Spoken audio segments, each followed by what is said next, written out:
தலைவர் அன்புமணி ராமதாஸ் வெளியிட்டிருக்கக்கூடிய அறிக்கையில், காவிரியில் தமிழ்நாட்டுக்கு வழங்க வேண்டிய நீரை கர்நாடகம் திறந்து விடுவதற்கான எந்த அறிகுறியும் இல்லாததாலும், வடகிழக்கு பருவமழையும் பொய்த்து போகும் என்று கணிக்கப்பட்டிருப்பதாலும், நடப்பு ஆண்டில் சம்பா சாகுபடியும் நடைபெற வாய்ப்பில்லை என உழவர்கள் கவலை தெரிவித்திருப்பதாக குறிப்பிட்டிருக்கிறார்.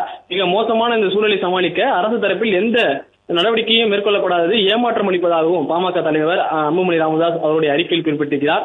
சம்பா பருவங்களில் குறுவை மற்றும் சம்பா பருவங்களில் காவிரி பாசன மாவட்டங்களில் மட்டும் 25 லட்சம் டன் அளவுக்கு நெல் உற்பத்தி குறைந்தால் அது தமிழ்நாட்டில் கடுமையான அரிசி தட்டுப்பாட்டை ஏற்படுத்தும் என குறிப்பிட்டிருக்கக்கூடிய அன்புமணி ராமதாஸ், அரிசி விலைகள் ஏற்கனவே கிலோவுக்கு 10 வரை உயர்ந்திருக்கக்கூடிய நிலையில் மேலும் உயர்வதற்கான வாய்ப்பு இருப்பதாகவும் குறிப்பிட்டிருக்கிறார். இதனால் தமிழ்நாட்டில் உள்ள அனைத்து தரப்பு மக்களும் பொருளாதார ரீதியாக பாதிக்கப்படுவதற்கான வாய்ப்பு இருப்பதாகவும் அன்புமணி ராமதாஸ் குறிப்பிட்டிருக்கிறார்.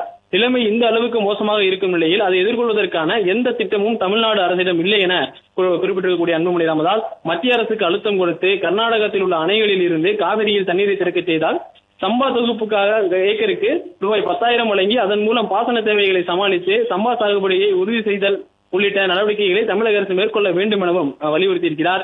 இல்லாவிட்டால் காவிரி பாசன மாவட்டங்களை வறட்சி பாதித்த பகுதிகளாக அறிவித்து ஏக்கருக்கு ரூபாய் 25,000 வரை இழப்பீடும் தமிழக மக்களுக்கு நியாய விலை கடைகள் மூலம் மலிவு விலையில் வெளிச்சந்தை அரிசியும் வழங்க வேண்டும் எனவும் அன்புமணி ராமதாஸ் வலியுறுத்தியிருக்கிறார்.